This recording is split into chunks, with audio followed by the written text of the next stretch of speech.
Hi, everybody. Max Semler here at Prep Baseball, joined by Ben Green and Kyle Kilgo. We're here to talk state playoffs. We're going to start with the 6A groupings, and then we'll go to 5A. Kyle, why don't you go get us started and talk about some interesting things that you see for 6A down south. Okay, one of the big games going on this week, the matchup we got Tomball, Oak Ridge. Gonna be a good one. Both teams got some really, really nice players, well coached on both sides. You know, if we're talking about Tomball, we've got CJ Sampson down here in the Houston, down in the south. He's probably one of the best overall hitters that I've seen, you know, kind of come through just as a high school hitter. He's got a real chance. I mean, not to mention on the bump, he's a pretty good arm. But you know, those hitters I know are hard to come by, and he's probably one of the best overall hitters that I've seen that can do, you know, multiple things. You know, they got catcher Hopkins. He's going to be, you know, they've had him behind the plate, but he's played a lot of shortstop, so plus player there. Look for good things out of him. In the outfield, they've got Brady Burrow. He's quick. You know, he can do a lot of different things, but man, he's a catalyst to that offense, and I've seen him make some outstanding plays out there in the outfield. Of course, you got Nolan Rush over at third, the young buck, and he's hitterish. I mean, he's just a solid defender. He's been playing third base, and he just finds barrel. I mean, it's every time we watch him play, it's a double in the right center field gap. He shoots a ball the other way. And then, of course, on the bump, I really like this guy is Colton Eigel. Colton is really, really projectable. He's a 2027 right-handed arm. I've seen him up to 89, 90, but there's nothing straight. I mean, it's running. It's an arm side run. It's a good slider. He's a guy that down the road I see him. He's going to be a mid-90s arm with just a lot of movement. So, and good secondary to go with that. So, that's on the Tomball side. Of course, Oak Ridge. I had a good chance to talk with those coaches over there and pick their brains. And these guys are going to be well coached. They're going to play the game the right way. They don't make many mistakes out on defense. They are not just going to give you the game. You're going to have to earn it with these guys. Of course, Jonel Rodriguez, he's a Houston commit. They've got him playing third base, but, man, it's a left-handed bat. I really like the bat speed, turns the barrel out well. So he's a good player. You know, they usually have him leading off. Luis Alameda, this guy is an interesting player. He's 90 to 93 on the left side. He can hit a little bit. He can move in the outfield. He's a competitor. He's got a little, you know, he's got some stuff in his neck. And so he's an uncommitted kid, but he won't be for too long. He's a good player. Out in the outfield, they got Drayden Urbe, quality player. He hits in the middle of their lineup. He's gonna be solid. He's gonna be solid on both sides. You know, he's just steady on the defense, steady as a hitter. And then shortstop Carson Holloman. Again, that guy's a 6'9" runner. He's 88 across the diamond. And again, he's a steady defender. And this guy, he's not going to be kicking the ball around. So, man, this is going to be a good matchup over there between these two teams. And, man, I don't know. I don't know who's going to take this one. You know, Tomball's got the lead in the ranking, but, man, Oak Ridge has got a chance. If there's somebody that can knock Tomball off that high horse, it's going to be these guys. So, man, it's going to be a good one. I'm excited to get out and watch these guys play. It's going to be electric out there. Heck yeah. Well, Ben, what do you got in Central Texas? Tell us about some of the things going on up there this weekend. If I'm looking at 6A D2 here with this bracket already up, I'm going to look at this Austin Westlake team. Down year by their standards, but well coached with Danny Wallace heading down there. Can't count them out. They're younger than they normally are, but I think they're going to potentially make some noise and set up for a good matchup in the next round versus Schertz Clements, who had a great season. North San Antonio area. Just Westlake's one of those powerhouses where they may have some sophomores and even have a freshman in the lineup this year, but they're going to come ready to play in each series, and they just took Vandergrift to 3 games and won. Tough series, but I'm looking at that one. I'm also looking at Dripping Springs versus Brandeis. Dripping Springs has one of the strongest pitching staffs I've seen in a while, and that's saying a lot because they produce nothing but power arms down there. Also, just a strong program, bunch of ball players, so that could be a scrappy series there. This one's not really Central Texas, but something out of Region 3 that caught my eye here was the Strake Jesuit versus Houston Lamar. Strake Jesuit was in the Power 30 pretty much all year. They've got Luke Loving on the mound and Grady McGrinnera, and then some big bats in the middle of the order with Elijah Gassett, Nico Broyle, Silas Newport. Strong team. And then you got going up against Houston Lamar, some people we know well there, the Behan brothers, senior going to Texas, power hitting right-hander, and then his brother's a left-handed hitter, sophomore, just a couple big bats there. And then not to mention Luis Arcaya, Kyle Vasan, and then they got Andrew Oswald on the mound. And then you look at that Lake Travis San Antonio Johnson series, just a couple powerhouse programs from down here. Seems like they're in the mix every year. Lake Travis got Cooper Webb on the mound. As consistent as it can be this year, big-time competitor. And then you follow that up with just an experienced lineup. They're not necessarily going to score 10 runs, but, man, they're deep everywhere. And then Johnson, just solid coach team that's going to hang around and give you problems. I'm looking at what you got, Max. Well, up here in 6A Division One, I'm looking at Keller going out and playing Odessa Permian. I haven't seen Odessa Permian. I think Keller, quite frankly, is one of the better teams in the state this year. They've got 3 arms. Cole Kenniger also plays shortstop. He's got a chance to be a high draft this year, either as a hitter or a pitcher. You're talking about Brown and Davenport adding depth to that pitching staff. I think they're set up in a pretty good spot. I haven't seen Permian, but just kind of basing on what we've seen from Keller this year, that's a tough matchup for Permian. So I look at Keller to really move on. They just got too much depth. Another interesting series for me is Flower Mound against South Grand Prairie. Cooper Harris throwing for Flower Mound. That gives them an opportunity and a safe bet that they can at least get one of the first 2 games, although it didn't happen last week, but he's been really good all year, really consistent, gives them a really good chance. And South Grand Prairie's played well all year. And I think the third game for me that I look at is Saxe and Waxahachie. Waxahachie has hit. I think they've got enough pitching to continue to move on. They've got Jax Robinson behind the plate. Look, you're talking about a catcher going to the University of Texas who can swing the bat. And not only that, he receives well. So they're set up in a pretty good spot right there. Although Saxe beat Rockwall Heath, and they've got Omar Marino on the round. So that'll be another good series. When you're looking at Division II, I think the most interesting series is Jesuit against Denton Geyer. I think both those teams have plenty of depth. The one advantage that Jesuit has coming in, and who knows if it continues, is they have Jorgensen on the mound. Jorgensen's got a chance to be a draft this year.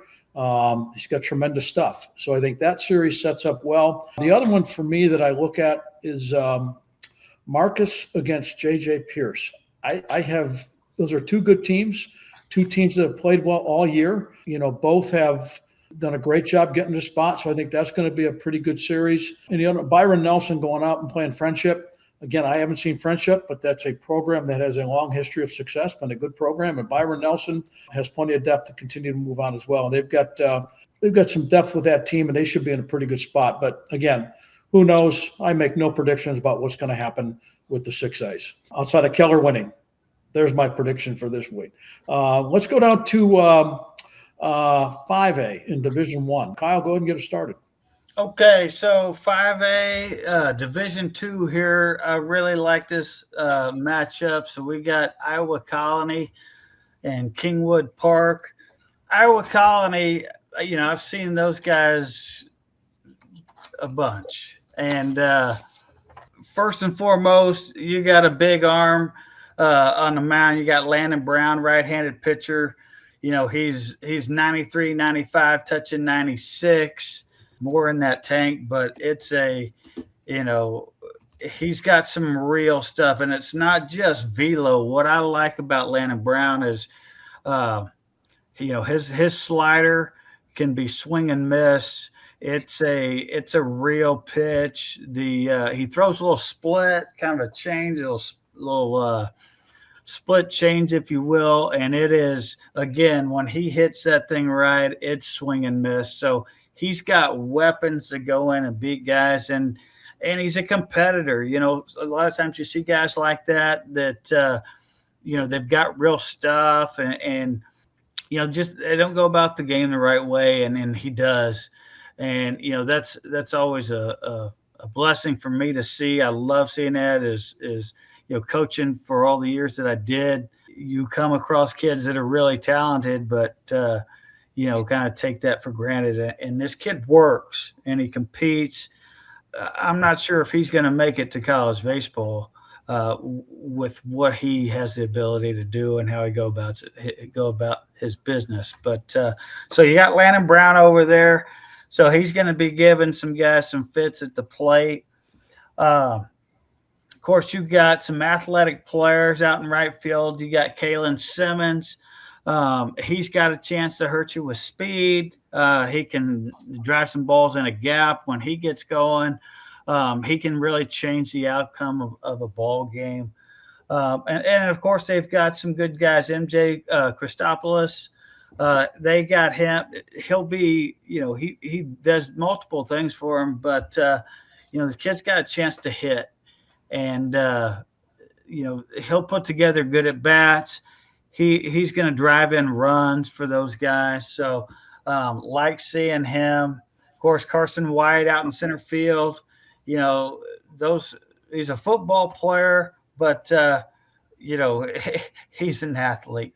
And so, again, he can change the game with a swing. He can change the game with a play out in center just by athleticism alone. So I like that. I like that matchup over there with those guys, with Iowa Colony. Of course, you got some guys hurt over there, but they're going to be okay. They're going to have a chance to go do some damage over there in that 5A. Ben, what do you got? In 5A D1, I'm looking at a rematch from last year out of Region 3, Victoria East and Austin Anderson. Starting with Anderson, they've got a draft guy, Connor Como, shortstop, athletic swing, just real solid ball club too. Right on the left side of the infield with them, they have Hank Rippey at third, another left-handed hitter that just causes problems for the other team in the middle of that order. They rematch with Victoria East. They've been waiting for their young guys to grow up, basically, and that's where they're at. They've got plenty of upperclassmen that have been there. Case and Colley behind the dish, and then Andrew Alvarado on the mound, state games guy. Victoria East is looking to win after kind of losing on some interesting stuff last year. So I'm going to head down on Thursday and watch game one of that with Alvarado on the mound. Staying in D1, Leander Rouse looking strong. They've been kind of one of the mainstays in the playoffs in Region 4. Not the oldest program, but really well coached. Coach Crimpine over there does a great job. They've got a bunch of leadership in the lineup.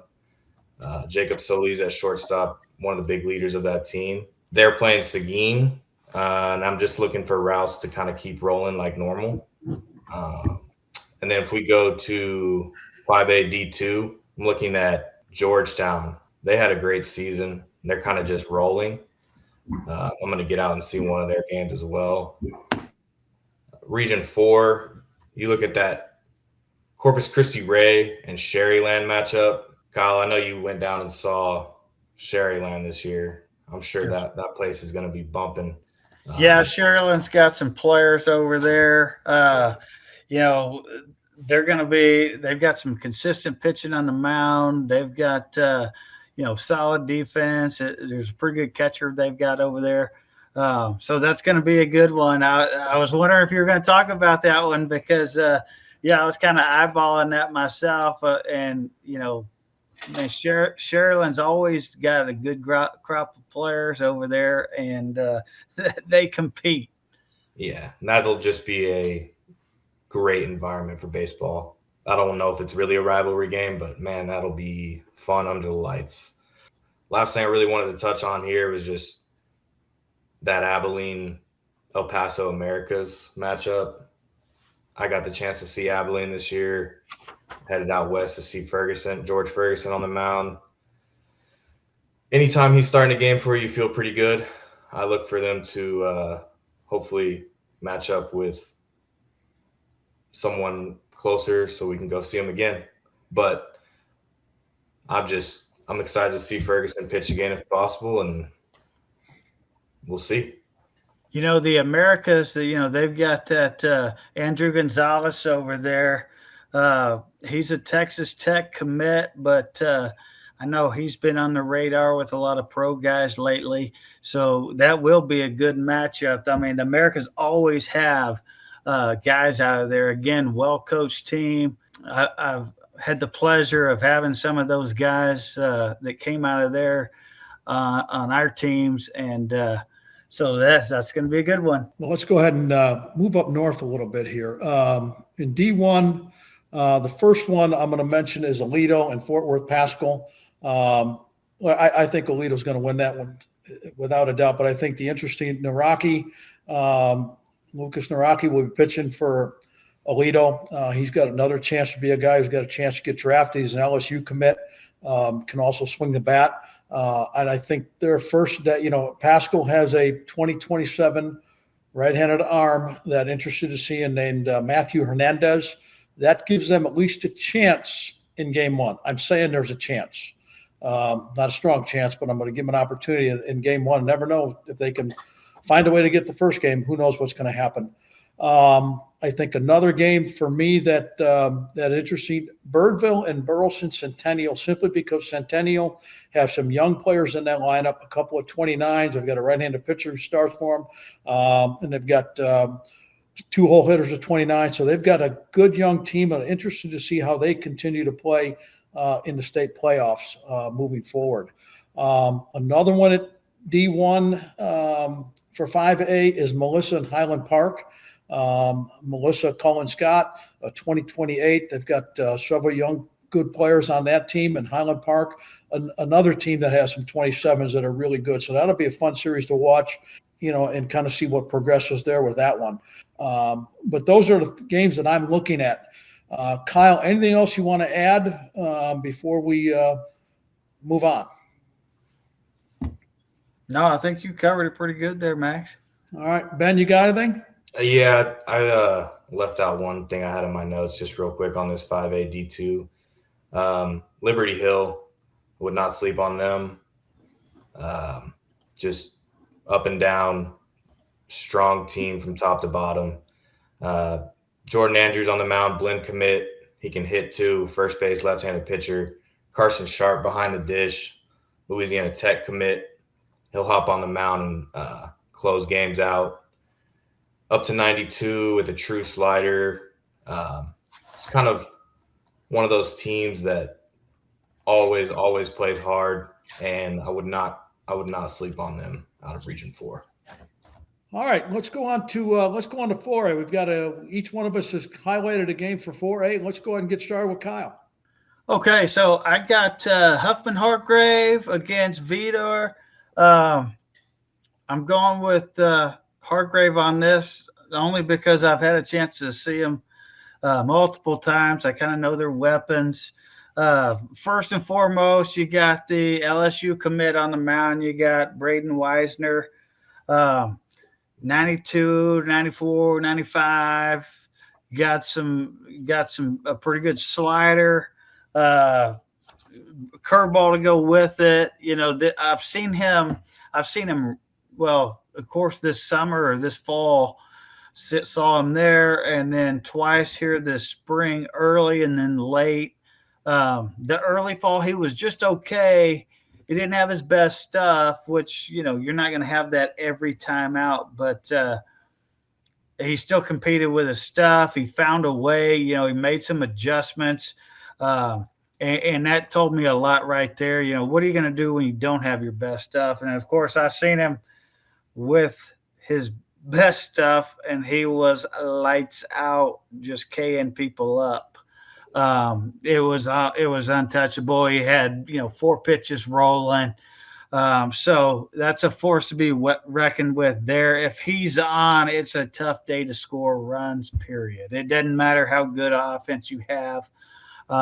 You're going to have to get creative and put some pressure on some guys. But, he handles that pretty well. Then you kind of go out, their leadoff guy. This is an interesting piece. Toby White. Toby is committed to play at East Texas Baptist as a football player. So I actually had a discussion this past week with Jared Hood. Jared Hood is the baseball coach at East Texas Baptist, and I had to call him up and say, "Man, this kid's coming to your school. This kid's got a shot to play. He can help." And it's a good runner. He throws well, and every time I see him, it's a double here, it's a home run there, it's a base hit, it's a stolen base or two. And so anyway, that guy's got a chance to be a two-way guy, can play, football, baseball, and I don't know the ins and outs of that over there at ETBU, but he's an interesting piece. And again, I hate to use this, but he competes. And I, if you hadn't figured that out, I like that piece in a student athlete. So, kind of moving on to shortstop's Bryce Nixon. So Bryce Nixon, that's a LSU Eunice commit, hits on that left side. He is very hitterish. It is bat to ball skill, drives balls both sides of the field. He can go line to line. He can drive some runs in. Very consistent defender out there at short. So I've seen him. I don't think he's ever kicked the ball since I've watched him. And it's all the routines and an occasional, plus play out there. So I like that matchup over there. Of course, they've got some good younger pieces there at Huffman Hargrave. But, man, I like that game. I like that team. So that's one to keep your eyes on here this week. Good. Ben, what do you got? All right, I'm looking at that Cal Allen Meadville series down here in our Region 4. You start with Collier Carroll on the mound, left-handed pitcher, Texas State commit. We got the opportunity to see him at the uncommitted games at Blinn, where he shoved. Later committed to Texas State, and he just really solid option on the mound to get you a win. Then you go to the middle of the order bats. They've got 3 that really stick out, left-handed power hitters. Drayton Mitchell, another Texas State commit, big-time power from the left side. Then you add in first baseman Blake Quinn, big physical guy. We saw him at the South Texas Scout Day in the fall. More of a line drive approach, but can leave the yard. Big-time pop. And then you look at Wyatt Duke. He's a junior. Same thing, just can really impact the baseball from the left side. And it doesn't stop there. They're from top to bottom, filled with all-state guys from last year. They're obviously the front runner out of Region 4. But then you look at Needville, they went 12-0 in district. So they're not just going to give them the win. I'm looking at that series for this round. Well, good. Well, since I'm the moderator and I said one, I'm going to go ahead and pick 3 different series on this one right here in 4A. First of all, in Division 1, Pleasant Grove and Kilgo are playing against each other. The reason I mentioned Pleasant Grove is they have 2 Arkansas commits, Spencer Browning, an infielder, and also Hunter Rose. Hunter Rose, a left-handed pitcher, outfielder. He's a guy who continues to get some interest from scouts. So I think that's an interesting series, just because you've got those 2 guys, and Pleasant Grove does have some depth. They've got some other good players who are signed to go to some other schools. So, I'm not into predictions, but Pleasant Grove is probably going to win that one. As I said, no predictions. Moving on to Division 2, D2, number 1. First one I want to mention is Brock against Benbrook. Brock has Evan O'Connor, a left-handed pitcher. He's a guy, same thing as Corley, not Corley, but Hunter Rose, a guy who's going to has gotten some interest from scouts and may continue to get some interest moving forward. So I think that's an interesting one, just sort of identifying that guy, the name that's going to be in that series. And the last one I want to mention is Frisco Panther Creek against Kennedale. Panther Creek 29-2. Playing against Kennedale. Kennedale's had a nice year. I think they are something like 21-8, something in that area.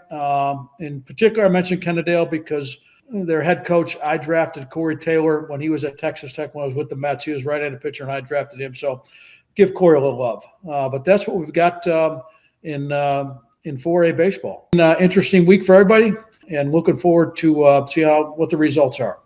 Thanks for joining us.